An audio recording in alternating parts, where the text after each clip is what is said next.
Hey, Kyle's Wonderful here again with another wrestling review. This time it's WWE Smackdown from September 2nd, 2022, and it was recorded August 26th in Detroit, Michigan, my hometown. So, since tomorrow afternoon is Clash at the Castle in the UK, there was no way that WWE could have a Smackdown here and get to the UK in time, since that's going to be 1 o'clock Eastern American time. So tomorrow that event will be. So even if they did a UK SmackDown in the UK tonight, it also would have had to been recorded because of a time delay. They couldn't have SmackDown in the afternoon on Fox. They couldn't have had a show in the middle of the night in the UK. So I guess maybe also WWE wouldn't have wanted to cut into their ticket sales that they would have.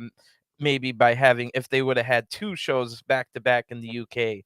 Anyway, they decided to record two SmackDowns in the USA here in Detroit, and that will give everyone plenty of time to get to the UK and adjust for the jet lag for flying to a new country for a few days before the big Clash at the Castle event tomorrow. So anyway, this should be a pretty good SmackDown, even though it is recorded. We've got five matches scheduled tonight, including the SmackDown debut of Karrion Kross and the debut of Maximum Male Models as a team, ma.ce and ma.ce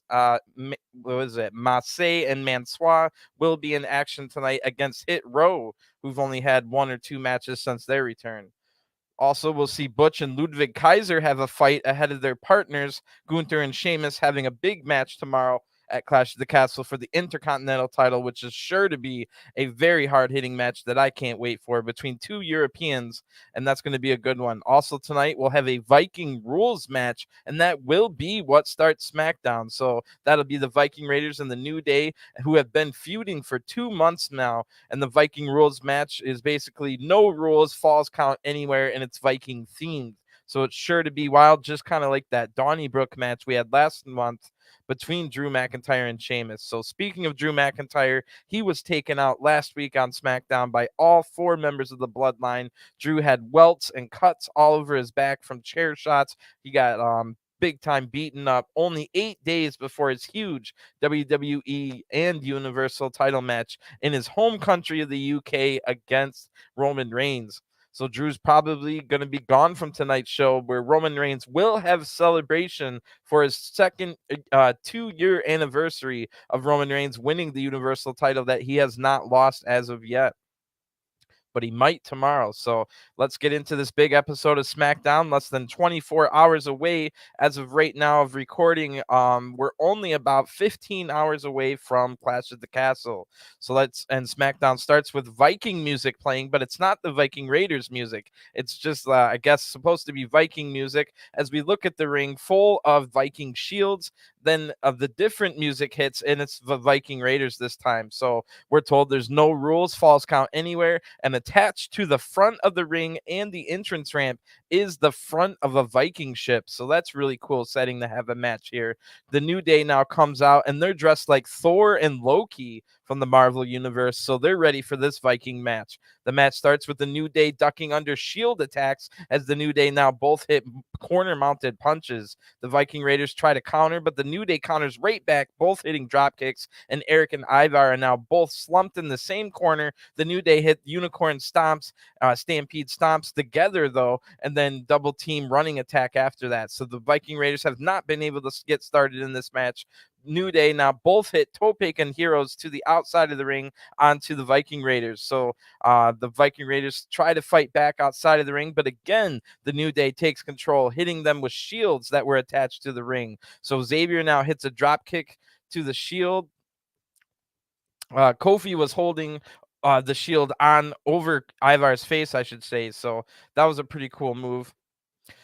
And of course, the crowd chants, "We want tables," because you cannot have a hardcore match without the crowd wanting tables. You could give them anything else in the world. They just want their damn tables. I have no idea why. If you've seen one table shot, you've seen them all. And I've now seen 500, 1,000 table shots in my in my lifetime. So anyway, maybe it's just the big noise it makes, like it sends endorphins through them. Anyway, I don't know why. We go to a commercial break now, and the Viking Raiders haven't gotten any offense in, so that's wild. When SmackDown returns now, Xavier and Erik are fighting in the crowd. What is going on here? Xavier hits a crossbody off the stairs for a 2 count, because remember, it's falls count anywhere. Erik is now able to back body drop Kofi towards the ring. Xavier then knocks Erik over the barricade, and Erik almost lands, or does somewhat land, on Kofi's neck, but he seems to be okay. Good, thankfully, good Lord. Then Ivar hits a nasty looking crossbody that takes Xavier out big time. That was right into the barricade. It was like a sliding crossbody. So Erik now blocks a kendo stick shot and takes the kendo stick from Kofi, and now they're in the ring fighting. Kofi counters the stick attack with a kick. Then he lights up Erik with the kendo stick, but Erik hits a Uranagi slam, getting a 2 count, and that was a big shot that Kofi will not be able to withstand too many of those big shots with his much smaller body. So Ivar's in the ring now too, and he hits Kofi with the kendo stick, and the Viking Raiders waste a little bit of time here. They immediately pay for it as Kofi attacks both men. He knocks Ivar out of the ring with a stiff kick, and then Kofi goes and gets a unicorn horn version of Thor's hammer, Mjolnir, or however you say it. So Kofi then breaks the hammer over the head of Erik. It must have been some cheap plastic, and now there's pieces of the hammer scattered all across the ring. That was a nice springboard attack with the hammer shot as well. So the unicorn horn was like the handle for the Thor's hammer. That was a pretty cool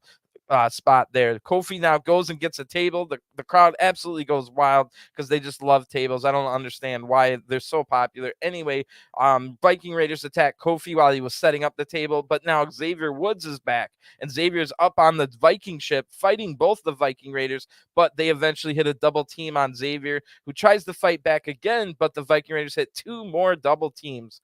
And Kofi comes out of nowhere with a top rope stomp to break up the pin. So as we go to another ad break here, this match has been pretty chaotic. It's all right. I much prefer regular matches over hardcore matches. I'm just kind of jaded. I've seen 30 years of hardcore matches, or just about 30, maybe 25 years of hardcore matches, and I've seen it all. I mean, the unicorn hammer was different, and it's different to have a Viking ship in front of it. So that part of it's pretty cool. But I guess I'm just a stodgy old man that prefers just a regular match. But anyway, I have no clue who's going to win this match, but I definitely think the Viking Raiders should win. Why would they lose after 2 months of building them up? Just to have them lose this feud with the New Day would kind of just take away all 2 months of building them up.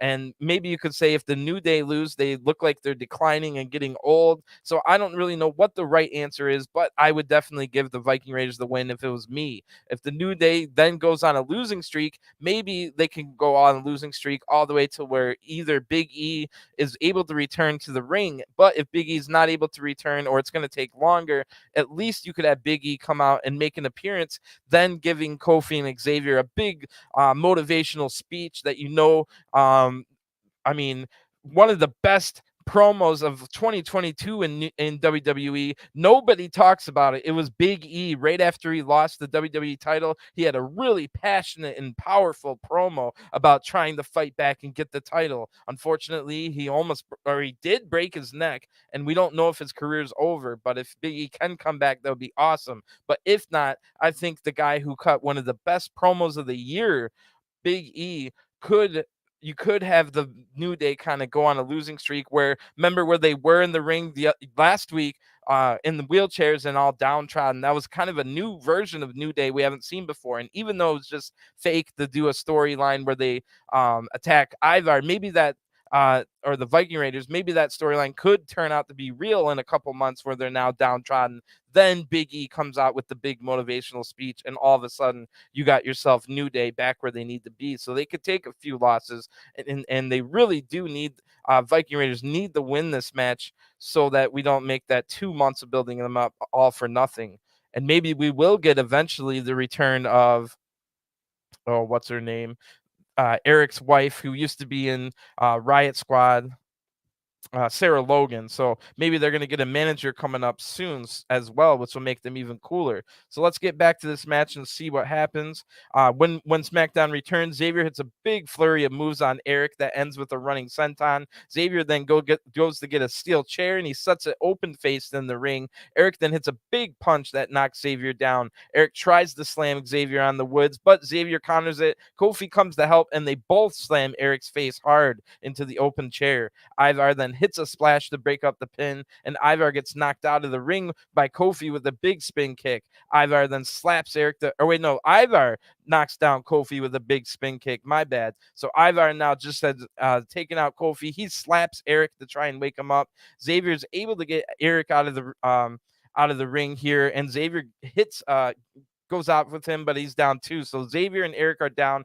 Ivar takes forever to get up to the top rope. So, of course, if Kofi evades the moonsault here, Kofi then goes up to the top rope, hitting a splash. Xavier then gets up to the top rope and tightrope walks across it, hitting an elbow drop. Erik just barely comes over to break up the pin. Kofi then throws Erik over the top rope, and the New Day both leap off the Viking ship onto the Viking Raiders. That was really cool. That got a 2 count. Don't forget, falls count anywhere. And I had forgotten by this point. So Viking Raiders are now back up, and they take Xavier out. They double team Kofi face first into the throw him right into the front of the Viking ship. That looked devastating. It would have been even cooler looking if the Viking ship cracked. If they would have rigged it to crack at that point. Unfortunately, it didn't. Anyway, Xavier tries to use the Viking shield now, one of the many Viking shields around, but Erik stopped that attack, and they both are now go up on the Viking ship. Xavier hits a super kick, but he tries to knock Erik into the 2 tables that are stacked nearby, but he can't because Ivar comes from behind to stop that. Kofi then leaps off the top rope out of nowhere with a shield, but he gets, right into a shield into his face. So Kofi was trying to help here, leaping off the top rope. A big shield shot takes him out. Now the Viking Raiders hit a double power bombs through the stacked tables, 2 stacked tables from a Viking ship. Xavier gets hit hard into his neck and back back of his head, hitting the ground after going through 2 tables. This double team power bomb is called Ragnarok, which is the Viking Armageddon. So they pinned Xavier for the 1, 2, 3 outside of the ring, and your winners of this match by pinfall, the Viking Raiders. So the crowd boos big time, but I absolutely love it. That was the right call to make. Don't make the last 2 months of building up the Viking Raiders to be new and vicious and then have them lose their first feud. That would have been terrible. So big time stuff here. Now the Viking Raiders come out of a 2-month feud with the New Day where they got 2 big wins, including a gimmick match of their own that they now have in the back of their now we've established that the Viking Raiders have their own match type. So that's pretty cool as well. The Viking Raiders are now a legitimate tag team in the division. Thank goodness they won this match. And now maybe like I was talking about, we could do a downtrodden, just how last week the New Day were all downtrodden. We could then maybe in 2 months have them be downtrodden for real and have a really good Big E speech when he finally makes his first return on television to have some big rah, don't be downtrodden, go get them. You're the New Day. You're Xavier Woods and Kofi Kingston. Damn it, go out there and do it kind of deal. So you could have the New Day maybe lose to I don't know. Maybe they go into a feud with Maximum Male Models. If you really wanted to try and get ma.ce and ma.ce over, you could have the New Day lose to Maximum Male Models, maybe of course by some cheating or something, and then that's when they're super downtrodden. Maybe they lose to Los Lotharios as well, something like that. So you can try and get over the fact that some of these tag teams are actually legitimate and stuff. I think that would be the way to go.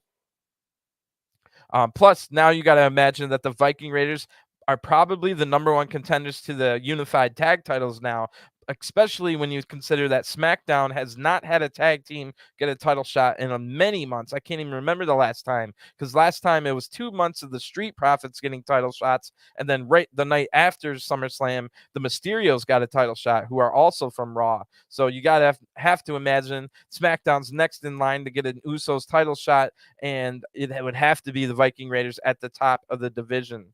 if there was a ranking. So now we get part 1 of a 4-part series. It's narrated by Paul Heyman, who sadly is still out injured, but he was able to narrate this 4-part series about Roman Reigns' 2-year dominant title reign. So since he won the Universal titles, of course, he didn't have the WWE title the entire 2 years, but it has been 2 years of Universal titles. So this is part one of a 4-part series where Paul Heyman narrates. So Paul Heyman says it began during unprecedented times and became unparalleled dominance. Roman Reigns won the title 2 years ago. Now, after 23 title defenses against 14 world-class superstars, Roman Reigns has taken his rightful place at the head of the table. Tonight, he acknowledges the historic 2-year title reign, or we acknowledge this historic 2-year title reign of Roman Reigns. And then the video ends.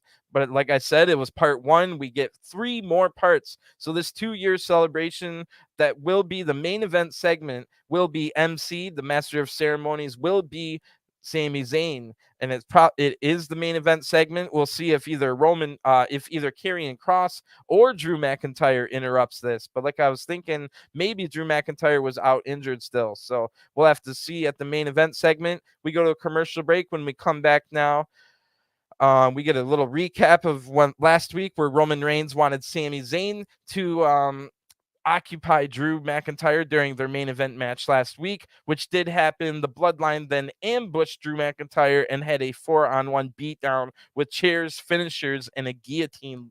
So big time beatdown there. Now we're in the back in the locker room. Sami Zayn is all dressed up in a suit. He's got his hair up. Sami tries to say to the Usos that his suit is tribal print, but they say, nah, bro, it isn't. And Jay gets mad. Sami then tells them that in the ring, or like what he's going to do tonight. But Jay says that they need Heyman to be here for it to be a good celebration. Sami says, well, I can't do that. Heyman's still out injured. Jay then says, well, you should have helped against KO on Raw. And then the Usos leave upset because Sami Zayn refused to hit Kevin Owens with a chair on Raw when the Usos and Sami Zayn were there. And the Usos, or Jay Uso, ended up getting beaten because of that in a 1-on-1 match against Kevin Owens, where definitely go check out my Raw review for the full breakdown. But Kevin Owens was bringing up the point to Jay Uso and Sami Zayn that Roman Reigns is using all 3 of them, which is the true story. That is the story here. So that was big news there. We might see Kevin Owens potentially be a challenger for Roman if Roman Reigns gets out of the UK with the titles. So which is a big if at this point, but maybe KO would be next. It looks like remember Roman Reigns was talking about a couple weeks ago when he was being all buddy with Sami Zayn. He says, I need you to send KO a message. So that might be something we see coming up, but we'll check back in on Sami and the Usos later on. But now Kayla Braxton is in the back, and we only get a short little 30 seconds to talk about the big SmackDown women's title match tomorrow afternoon, which is a little weird. They only get 30 seconds to build up their match here. So let's see how they do. Shayna Baszler's here, and she says that I will be the SmackDown champion. You know how. I'll make Liv suffer. I'll tear limb from limb. And then Liv comes in interrupting her and says, no matter what you say, I am not afraid. And at Clash of the Castle, I won't tap out. I'll rip your arm off. Watch me. So Shayna just laughed at that ridiculous statement and the segment ends. So there it is. There's your little, that couldn't even have been 30 seconds. That had to have been 15, 20 seconds. So I understand they don't need a whole full, like, I don't know, at least they could have done something like a sit down interview like they did with Seth Rollins and Riddle. That doesn't make me want to see your match any more than I already did, which thankfully for them, I do kind of want to see this match, mostly because I'm intrigued to see if Shayna Baszler's actually going to just destroy Liv Morgan and take her title already. I think that would be the smart story. It looks like Liv Morgan has been the only person that gets Ronda Rousey cheers finally. So she's been a terrible babyface champion, probably no fault of her own, mostly the fault of she won the title kind of by quote unquote nefarious means, or by winning the title after Ronda just had a match.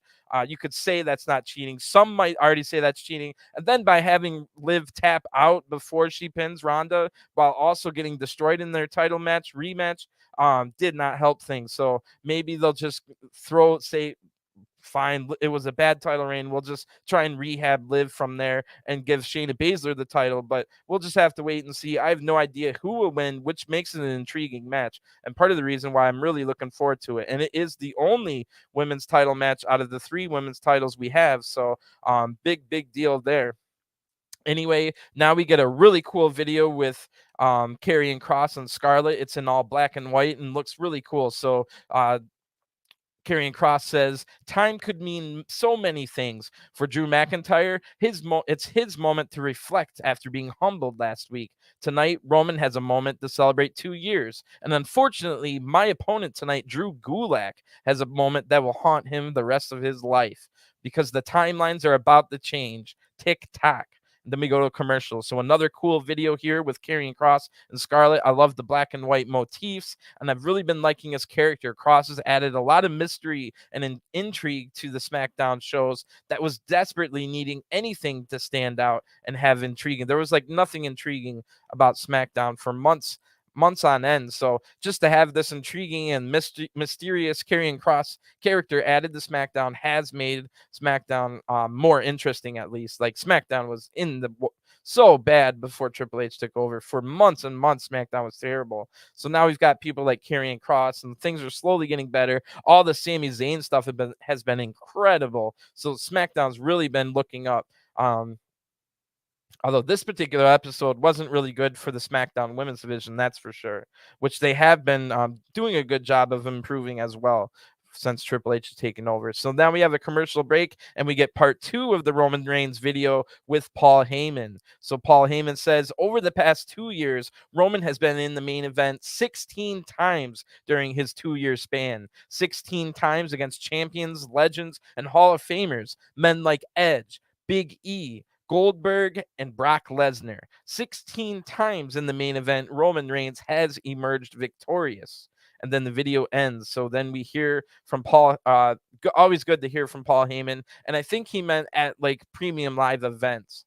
Karrion Kross now makes his amazing entrance in all black and white with the screen. So there's smoke. Scarlett's there. And I did get a little bit of goosebumps from this entrance, even though I've seen it before. It was just that good of an entrance. I mean, I probably won't after seeing it the next time, but seeing it in full here after Karrion Kross unjustly got released that first time, and now to see him back here making this great entrance alongside Scarlett, who had her hair up looking incredible, gave me a little bit of goosebumps here, even though I've seen this entrance many times. So anyway, already in the ring is Drew Gulak. Is that Drew Gulak? I love every time Pat says that. Unfortunately, it is Drew Gulak, and he's stuck being Karrion Kross' debut match here on SmackDown. Kross charges in right away, and he takes Gulak to the corner. Gulak then hits a flurry of strikes trying to fight out of the corner, and he does. However, Karrion Kross just absorbs all these strikes. They have no effect. Karrion Kross hits a big boot to counter a running attack, and then Kross goes on the attack. He hits a high angle, nasty looking Saito suplex. That was wild right there. Gulak is hurt, but he's able to get up. He throws a wild punch. Kross easily ducks under it and applies the cross lock, the Kata Haji main, and that forces Drew Gulak to tap out right away. The winner of this match by submission, Karrion Kross. Wow, the ultimate squash match here, but it did make Karrion Kross look amazing. That flurry of moves at the end was awesome. An incredible performance and entrance to go with it. I'm sure that turned a lot of heads. For people that never saw Karrion Kross in NXT, I'm sure that little bit of display here with the cool entrance, the hot woman, the big high angle suplex, and the finisher with the Katahaji main. Oh man, I'm sure that did definitely change or turned a few heads from people who'd never seen Karrion Kross before. So great debut. And like I was talking about, his character is definitely refreshing to SmackDown, who's been just desperately needed anything really. So the verdict's still out if Karrion Kross is going to be a valuable signing in the long run, but in the short term, it's really made these SmackDowns better. So I'm so far, Karrion Kross gets 2 thumbs up from me. It's still, we'll see, check back in a year. We might be bored with his character or whatever. It might not be the best ever, but he has made SmackDown way better since he's been here. So we now see a recap of Ronda Rousey getting arrested 2 weeks ago, and when she was demanding to have her suspension lifted and ended. So Ronda attacked security guards when that didn't happen, and then after the break, the commercial break, Ronda will come out to find out if she's still in trouble or not. But when we come back from the break, we get part 3 of a 4-part series narrated by Paul Heyman about Roman Reigns' historic 2-year Universal title reign. So Paul Heyman says, during the historic 377 days as champion, Roman Reigns has called SmackDown home. 7 of his title defenses have been on SmackDown against the toughest competitors today: KO, Finn Balor, Rey Mysterio, Riddle. They all came to the island of relevancy just to get smashed and stacked by the tribal chief Roman Reigns. And then the video ends. So I like the theme they're going here with. First, they told us the major stats. Then they told us the pay-per-view stats. And now we got the SmackDown stats. I like that. I'm a stats guy. I'm such a stats guy. I'm a baseball fan because I'm a stats guy. So to get all these stats here in these 4-part narrated by one of the best talkers of all time, Paul Heyman, just great stuff. I'm not even the biggest Roman Reigns fan, but love it. I'm loving that stuff. So Ronda Rousey now comes out. She gets big cheers from the crowd. Ronda gets on the microphone. She's holding on to a piece of paper. So Ronda says, right here, I've got an official statement concerning my suspension. I can't think of anyone else better to read it out loud to you all than WWE official Adam Pearce, who was the person who called the cops on her. So Adam Pearce comes out and says, well, it's never been personal, Ronda. And Ronda says, well, you made it personal when you called the cops on me. Adam says he was just doing his job. And Ronda says, just read this paper. So Adam takes it and he reads, over the past several weeks, Ronda has been engaging in unprofessional behavior. However, her behavior has never approached the level of criminal, which is kind of alive. She's snapping arms. But anyway, Ronda Rousey has paid her fines in full and will remain on probation. But as of now, Ronda Rousey's suspension is over. Then Ronda acts like a complete dick to Adam and shows some character, at least. Loving this kind of B-word Ronda. So Adam then says, well, if it was up to me, I would have fired you. And Ronda says, well, hypothetically, I'm offended. Kiss my butt. Adam says, oh, is this a joke to you? You think what I'm doing easy? Then Adam Pearce, of all people, has like a minute-long freak-out promo where he talks a mile a minute. Like, this job's so hard for me. No one thanks me. I got to do all this. It's 2 different shows, blah, blah, blah. Never thought I'd be hearing this on SmackDown. But, oh, God, don't tell me we're doing an evil authority storyline for the 47th time in the last 5 years. Like, what the heck? So Adam says that he has a problem with Ronda. And basically, I don't know what's going on here. What do they want us to think? This is the new Stone Cold against Vince McMahon. So I don't understand that. But this segment was all right.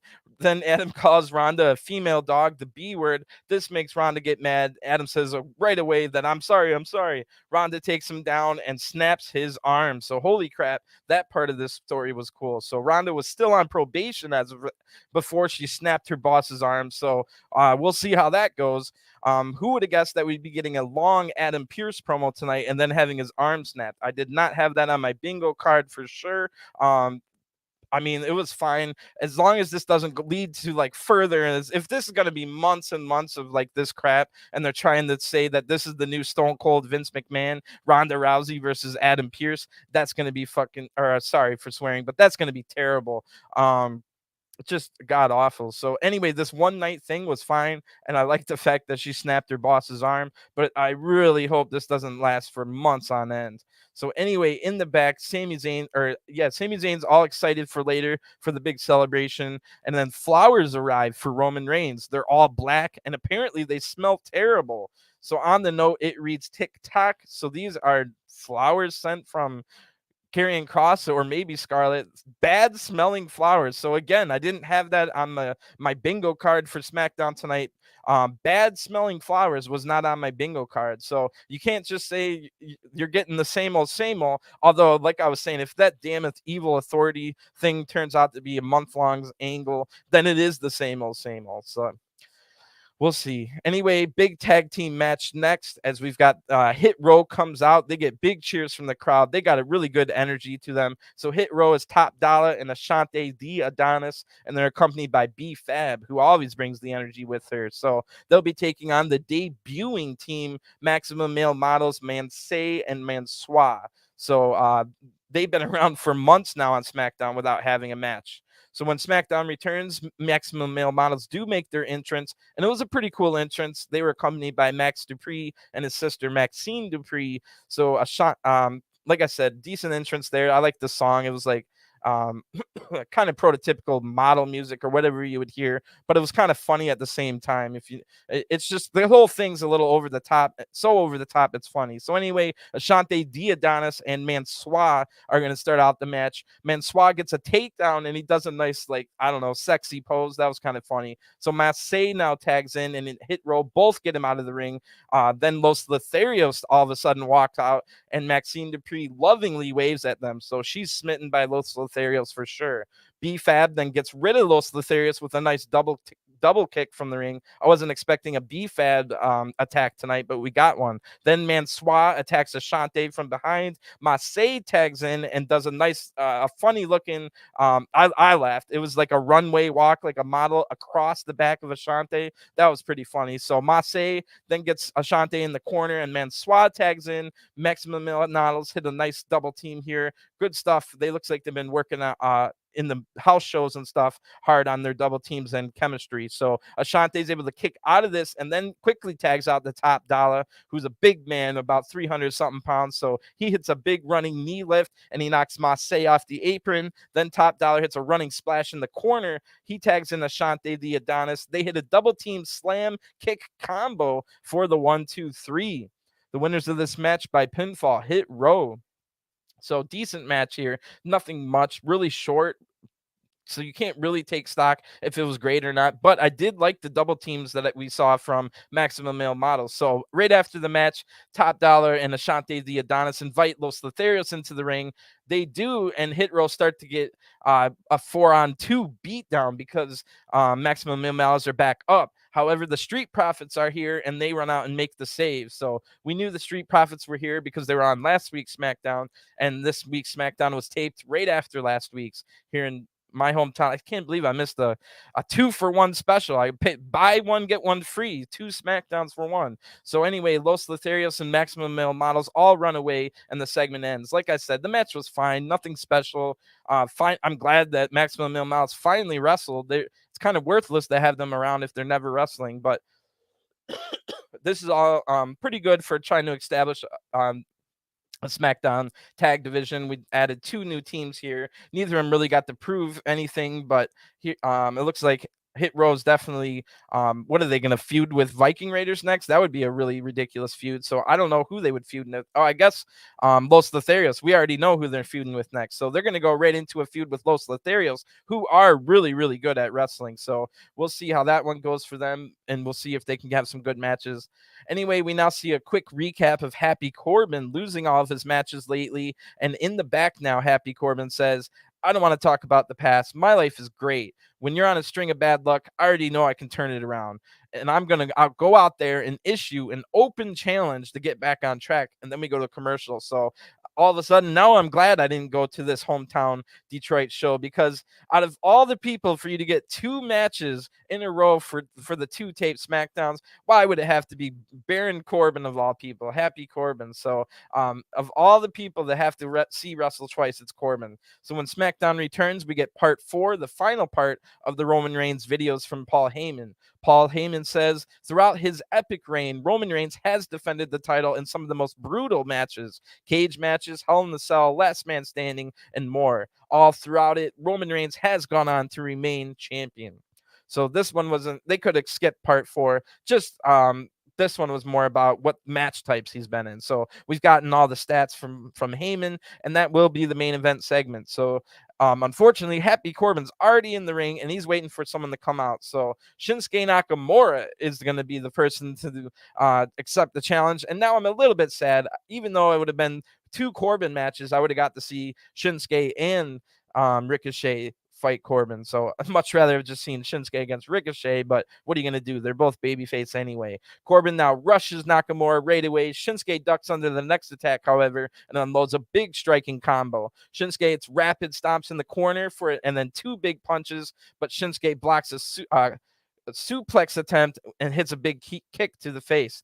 Corbin counters a Kinshasa attempt right after it, looking to end it early, and Corbin counters into a great looking deep six. That looked awesome. Big slam there. Shinsuke is just barely able to kick out. That big shot surprised him. Shinsuke now flips out of an end of days attempt. Both men looking to end it early. Shinsuke hits the Kinshasa right after this, knocking out Baron Corbin and getting the 1-2-3.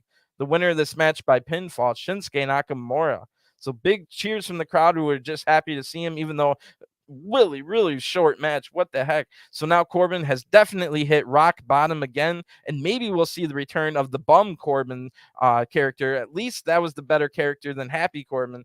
But I mean, my favorite one has to be the original Lone Wolf when he was talking about indie wrestlers and like, screw them. I'm a big guy. I'm just going to destroy them all. That was my favorite character.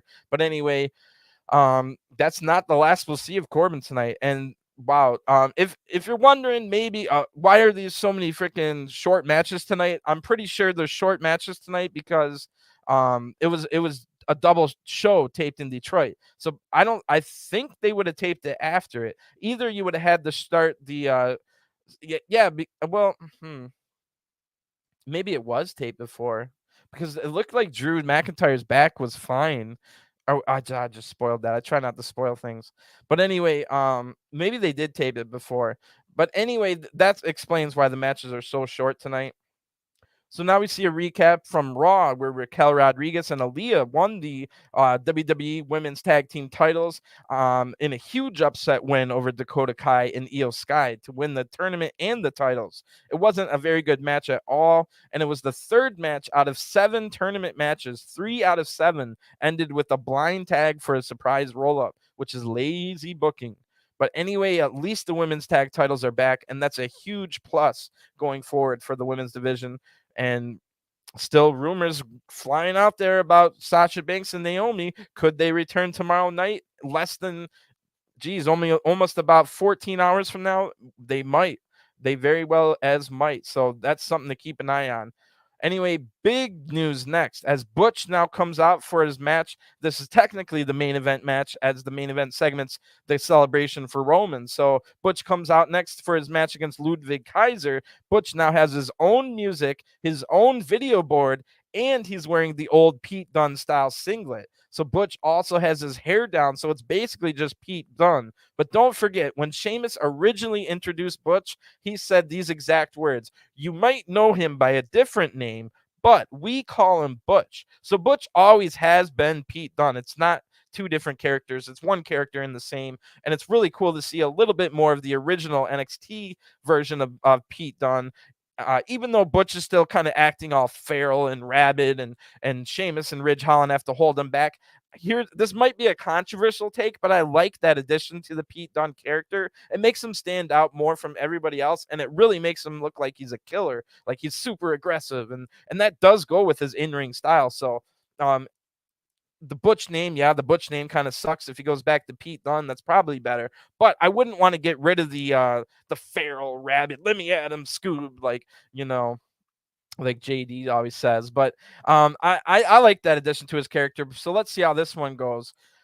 But before we get to that match, huge development here. And I was just thinking the other day about this guy, and here he is showing up. So when SmackDown returns, Happy Corbin is sad in the back. All of a sudden, a long stretch white limo with bull horns on the front pulls up, and you know who that is. So JBL from the limo says, "What happened to you, Corbin? Get in." And then the limo drives off. So holy crap, Happy Corbin and JBL together. That would be a heat magnet. The crowds would boo all across the world. JBL is great at talking. Whether you like him or not, JBL is great at talking. I don't know what this means for Corbin's character going forward. Is he going to be corporate Corbin? Is he going to be beer drinking brawler Corbin? Like, it's very interesting. I don't know where this is going to go. Is JBL going to be his manager, or is he just going to be the catalyst for Happy Corbin to change his character? This might just be a plot device, and we never actually see JBL out in the ring cutting promos. It might just be storyline to give Corbin a reason to now come out as a new character. Either way, I don't know one person that likes the Happy Corbin character, even if you like some of his moves and Corbin himself. Like, he does hit a good deep six. The End of Days is a great finisher, and that little slide in, slide out lariat he does is great as well. He's got some size to him, but his character sucks and he's not great at promos. So I would actually like to see JBL be his manager and cut promos for him, and then Corbin can basically just say a couple lines here and there. Basically what they're doing with Von Wagner in NXT, except this time he's got JBL, who is a great talker, and he's a heel magnet. He's going to get booed all over the country. So I don't know if this is what they're thinking. I don't know what we're going to get, but I love it. Thank God. Get rid of that Happy Corbin character.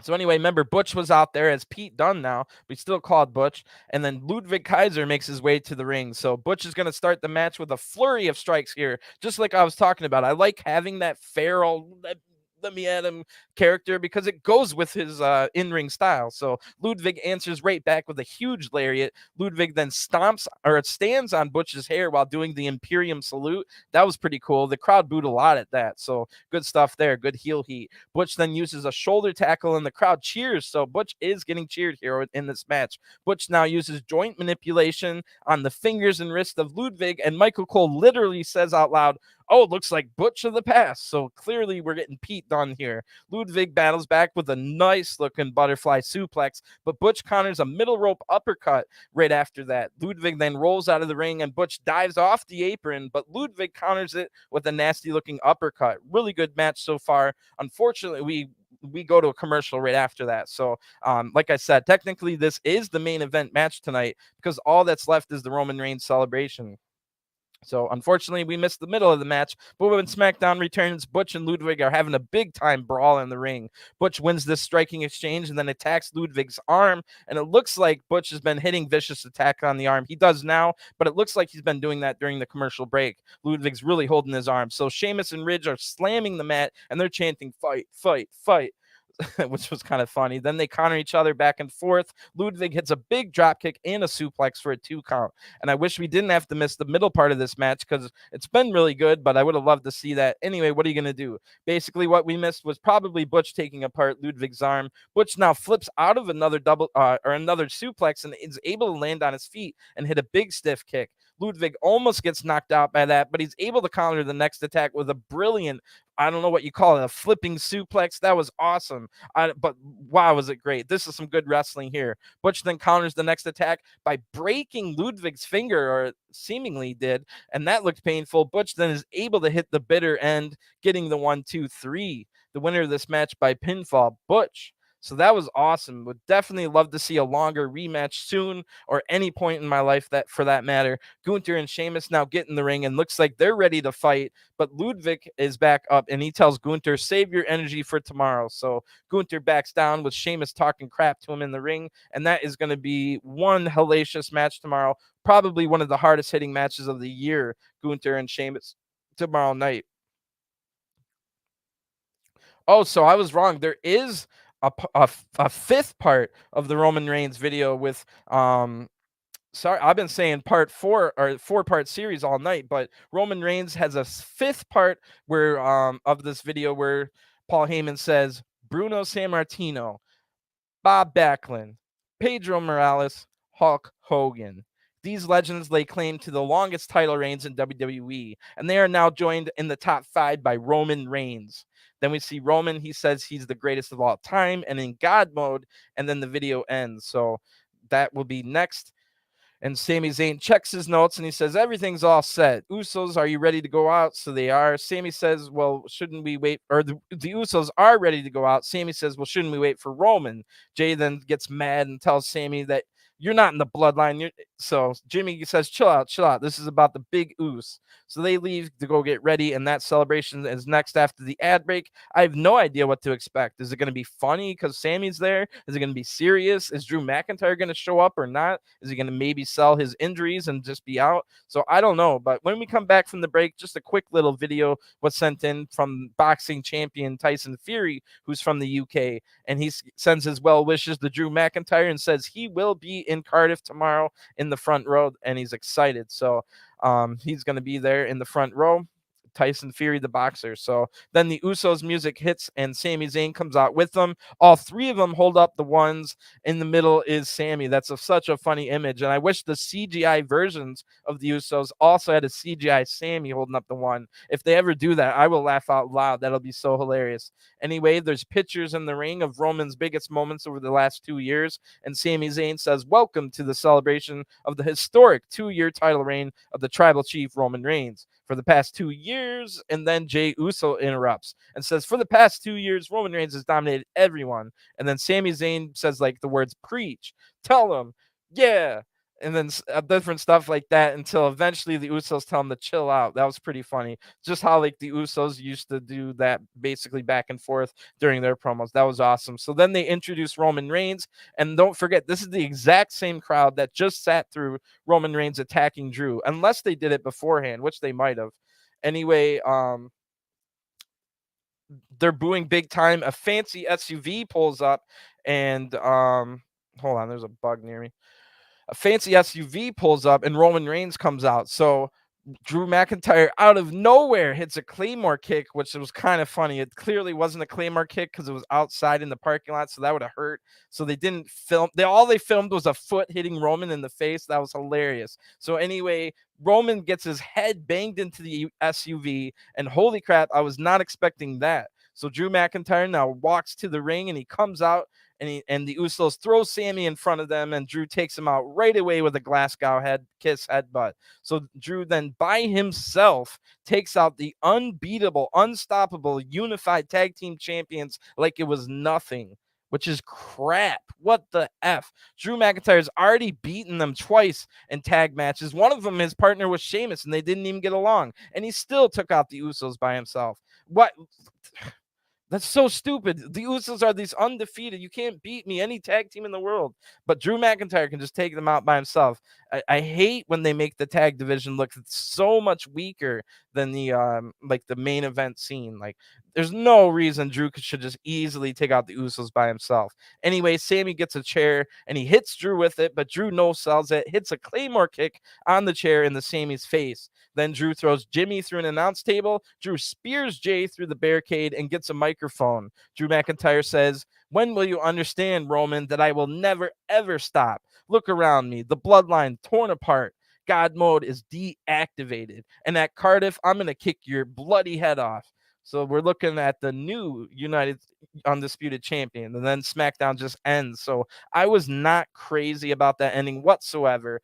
I already explained to you that I hate the part where Usos are getting destroyed, the unified tag team champions by one man. Anyway, I thought the better story going forward for tomorrow's main event at Clash of the Castle would have been Drew McIntyre is so beat up. Is he going to be 100%? And then that way, if Drew McIntyre actually loses, which it's still like, this is going to be a great match because it's kind of 50-50.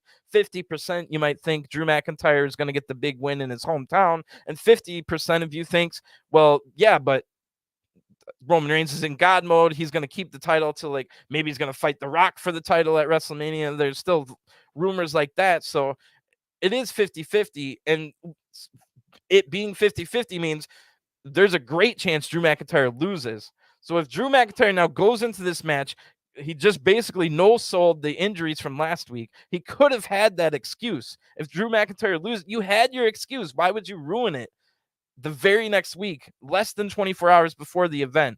This does nothing. I can't imagine having Drew come out here and do this, like sold any more tickets or convinced a few more people to buy or watch that they weren't already going to watch. So I thought the better story would be to have Drew. So maybe you don't need the excuse. Maybe Drew McIntyre is going to win and it'll be a big moment for him, big moment for the UK crowd.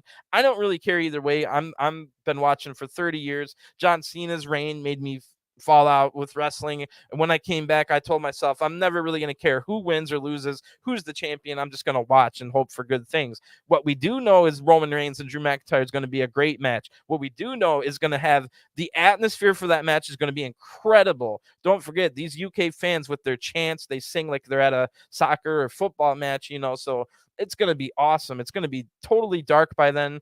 It's going to be awesome setting. And either way, it's a big win for either man. if Roman Reigns wins, he solidifies himself going past this 2-year mark, just beating like one of the biggest threats that he hasn't beaten yet. I don't think Drew's been part of this 2-year where he beat where I think Drew was like the other champion. Remember, he beat Brock for the other title. So this is a huge match. We don't know who's going to win. Should be great. Either way, it should be a pretty good match. I don't think it's going to be as wild. We're probably never going to see anything as wild as SummerSlam with a tractor and rings tipping over, but this is going to be a good match. The crowd's going to make it even better. One thing I didn't like about tonight, they told you not to care about the SmackDown Women's title, didn't they? They gave them 15 seconds. 15 seconds to promote their women's SmackDown title match. The only women's title match out of the 3 titles tomorrow. That's pretty crappy. So anyway, that one's another one. Even though they didn't build it up right, even though since I'm going to watch anyway, it's intriguing. You don't know who's going to win. Liv might keep the title. Shayna might get it. It's definitely 50-50, like I explained earlier, but just the short version, Liv Morgan's kind of been a failure of a champion, not necessarily because of her own fault. It's like the crowds didn't like how she not cheated, but she cashed in on Ronda after a match, and then she tapped out before pinning Ronda. So that just kind of put a damper on everything. Meanwhile, Shayna Baszler, she doesn't have long left in her career. She's in her 40s already. She's got a couple good years left to give. And I think a big title match here and a big 60,000 people in a stadium for Shayna Baszler to win the title there would be a great idea. And I think that's the right move. So we'll see what happens. No matter what, Gunter versus Sheamus is going to be the hardest hitting match, even though Roman Reigns and Drew McIntyre on the card. And the guarantee of the night, the one thing that is 100% is that Sheamus's chest is going to be bleeding red. It's going to be ridiculous. And Sheamus's chest is probably going to be red for the next month after Gunter is done destroying it with chops. So that part is the one guarantee we have tomorrow. But basically everything else is open ended. We don't know what's going to happen. We might get a couple of maybe another match or two, just kind of impromptu. You never know. Maybe Butch and Ridge are going to have a impromptu tag title match. Could you imagine that? Like all of a sudden, hey, UK, do you want to see Butch and Ridge, your hometown or home country guys, go up for the tag titles? And then they go crazy. And then maybe that match just happens all of a sudden. So I think, what is it? I think there's only 6 matches scheduled. We've got Riddle and Rollins, which could steal the show for sure. They were getting ready to steal the show at SummerSlam, and now they got some good heat behind their match. That one's going to be good. We got the big 6-woman tag match, Bayley's buddies, as I call them, Bayley, Dakota, and Io, taking on Alexa, Bianca, and Asuka. That's going to be a good one. Maybe that's where we see the return of Sasha and Naomi. Definitely could see that happening. The Shayna Baszler, Liv Morgan, I just talked about. Good 50-50 title match. You have no clue who's going to win. Speaking of 50-50 title matches, we know the main event's going to be a good one. It's a 50-50 title match. Gunter is probably going to be the one that's favored to win the Intercontinental title. But don't forget, that's the only thing Sheamus has never won. So Sheamus might win it close to his home country of Ireland, just across the bay or whatever it is. So that's a possibility. What am I forgetting? Let me see if I can bring it up real quick, because I don't think there's more than 6 matches announced. Help me out in the comment section if you know, which definitely means we might see an extra match added. And it could be something, if I had to guess, maybe an impromptu Usos tag match against Ridge and Butch or something like that. Clash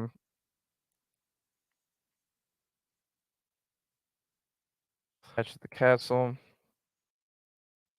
Oh, I was forgetting one. So it was the Edge Rey Mysterio team against Judgment Day, Damian Priest and Finn Balor. Another guy, Finn Balor, close to the UK from Ireland. So 1, 2, 3, 4, 5, 6. Only 6 matches tomorrow. You got to imagine the Roman Reigns, Drew McIntyre is going to be pretty long. Gunther is going to be chopping Sheamus's chest for at least 10 minutes straight. Liv Morgan, Shayna Baszler, that might not go very long, but Seth Rollins and Riddle certainly will. The 6-woman tag is going to go long, along with probably the return of Sasha Banks.